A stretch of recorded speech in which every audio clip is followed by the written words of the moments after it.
beliau berkata, "Lau futiha laka babul kamal lama raja'ta ila radha'il ara'aita man futiha lahu babul qusur hal yarji'u ila al-mazabil walau futiha laka babul unus bainaka wa bainahu lama ma talabta man ta'nasu bih."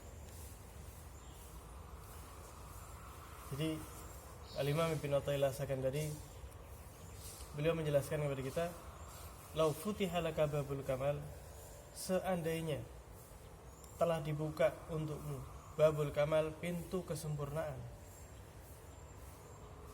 Maksudnya kalau Allah Subhanahu wa taala telah membuka untukmu sampai kepada penghambaan yang sempurna kepada Allah, lama raja'ta ila radha'il, maka mustahil orang yang telah sampai itu, mustahil bagimu untuk kembali kepada tempat-tempat yang penuh dengan kekotoran.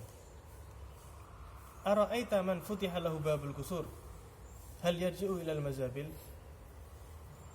Bagaimana, apakah kamu pernah melihat orang yang telah dibukakan kepadanya pintu istana, dipersilakan untuk masuk, apakah mungkin dia tadi itu malah memilih mundur dan kembali hidup di tempat pembuangan sampah? Jadi tanda-tanda seseorang itu yang memang hakikatnya dekat sama Allah, memang sama Allah itu diizinkan dekat bersama Allah, ciri-cirinya apa? Ciri-cirinya orang tersebut pasti akan istiqomah di dalam amalan tersebut. Tapi kalau masih setengah-setengah, ya berarti belum sempurna.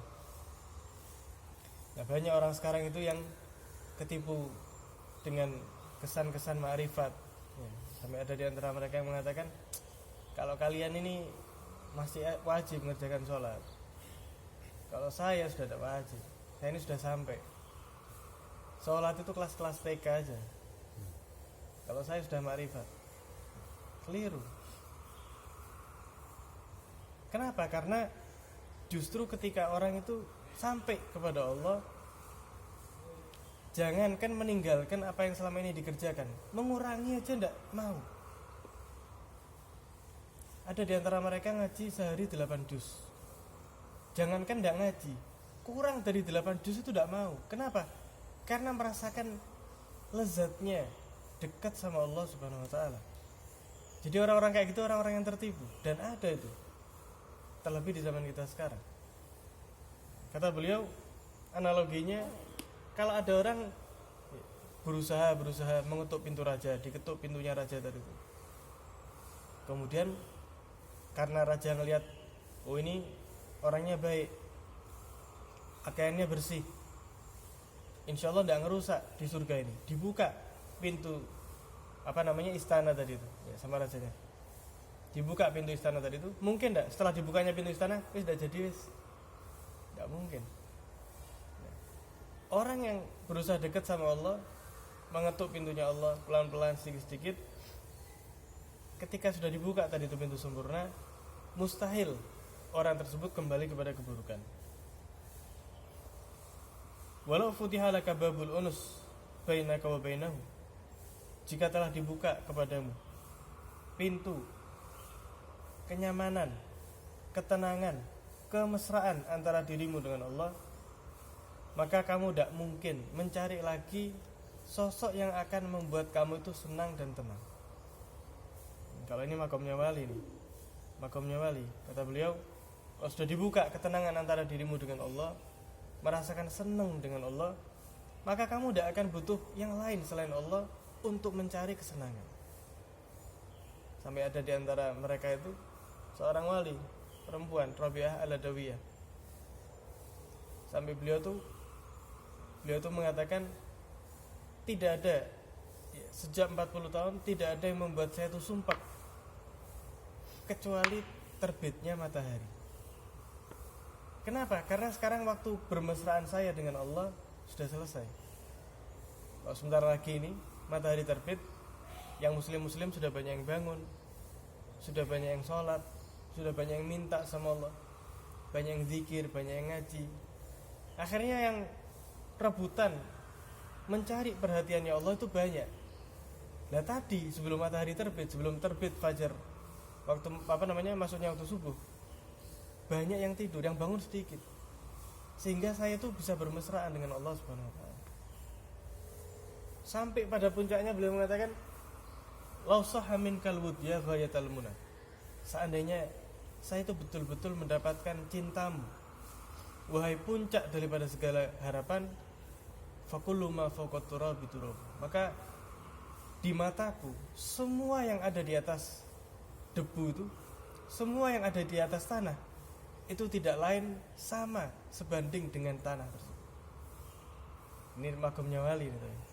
Dia beliau mengatakan, ya Allah, kalau saya sudah mendapatkan cintamu, maka tanah dan apa yang ada di atas tanah itu sama.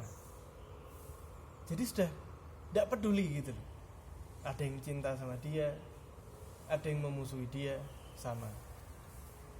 Ada yang suka, ada yang tidak suka, sama. Ada yang baik, ada yang jahat, sama. Kenapa? Karena sekarang yang difikirkan itu bukan lagi perhatiannya makhluk, tapi fokus satu-satunya hanya pengen dapat perhatian khusus dari Allah Subhanahu Wa Taala.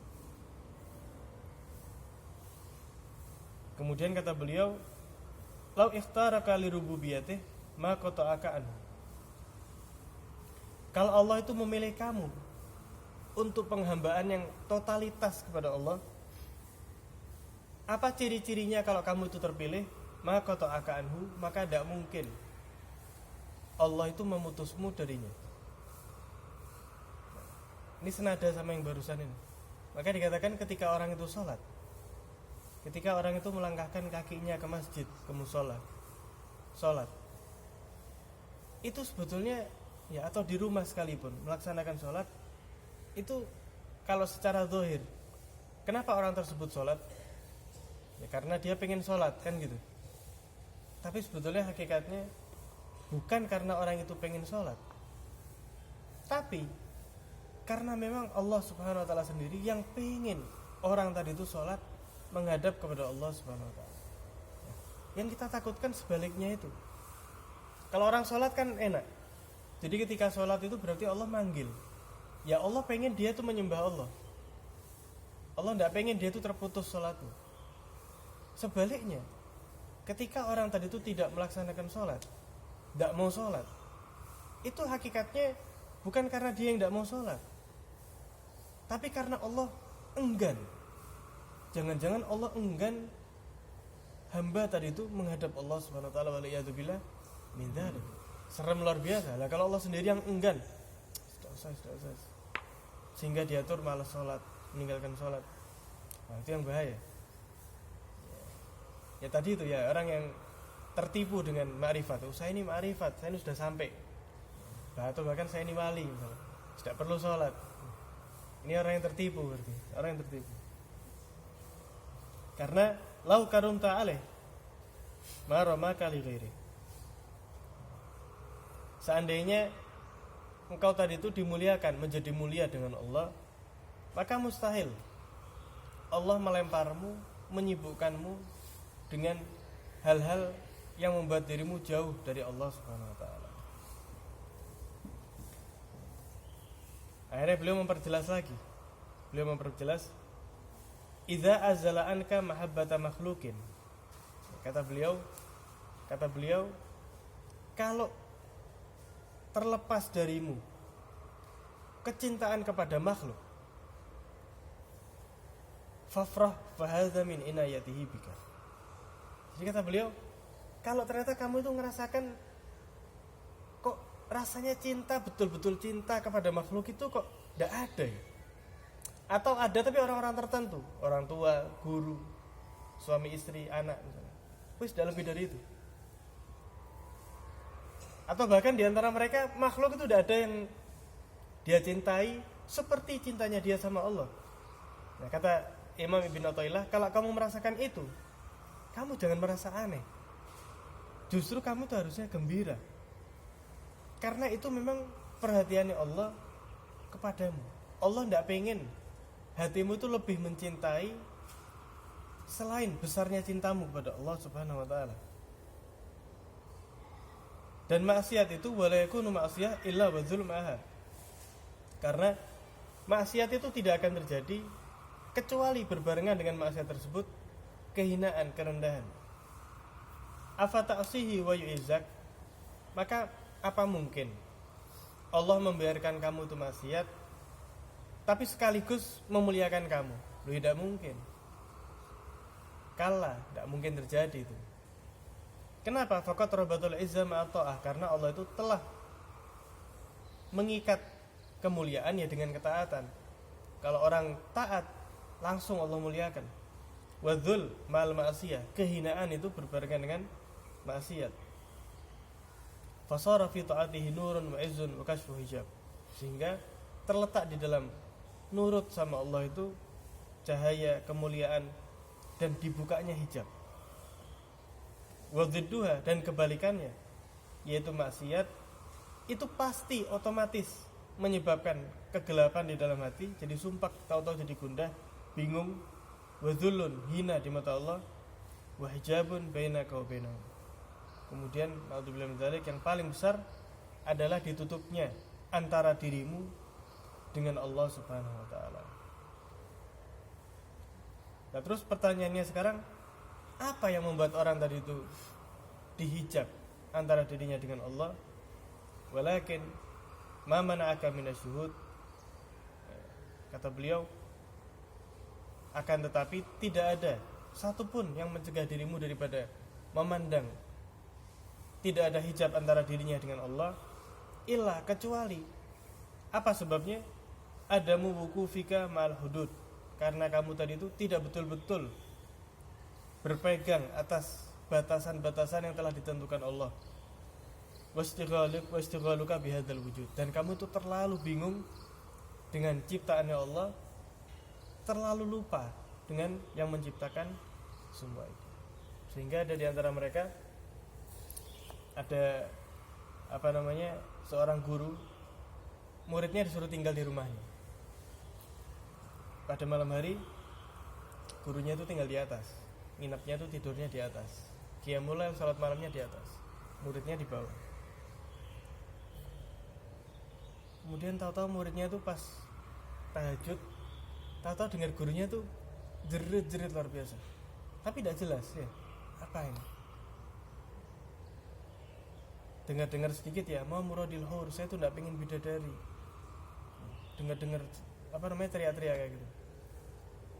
Ketika pagi harinya sholat jamaah sama guru, ketemu sama gurunya, tanya, wahai guruku, tadi saya tuh kok dengar sampean tuh kok jerit-jerit.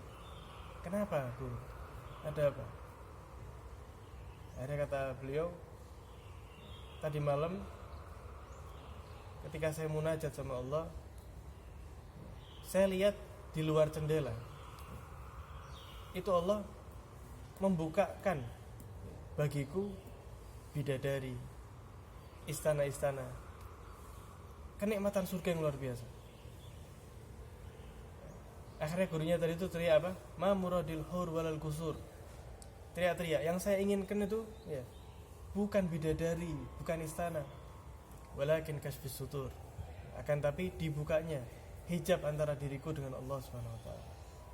Jadi teriak-teriak ini sudah diperlihatkan nikmatnya yang Allah kasih nanti. Tapi malah bilang, "Loh, bukan ini yang tak maksud. Saya tuh menghadap Allah, bukan ini tujuan saya. Ma muradil hur walal kusur. Yang saya maksud bukan bidadari ini, bukan istana ini. Walakin kasfis sutur, tapi dibukanya hijab antara diriku dengan Allah Subhanahu wa taala." Mudah-mudahan kita semakin dekatkan kepada Allah. Amin ya rabbal alamin. Qul masing-masing.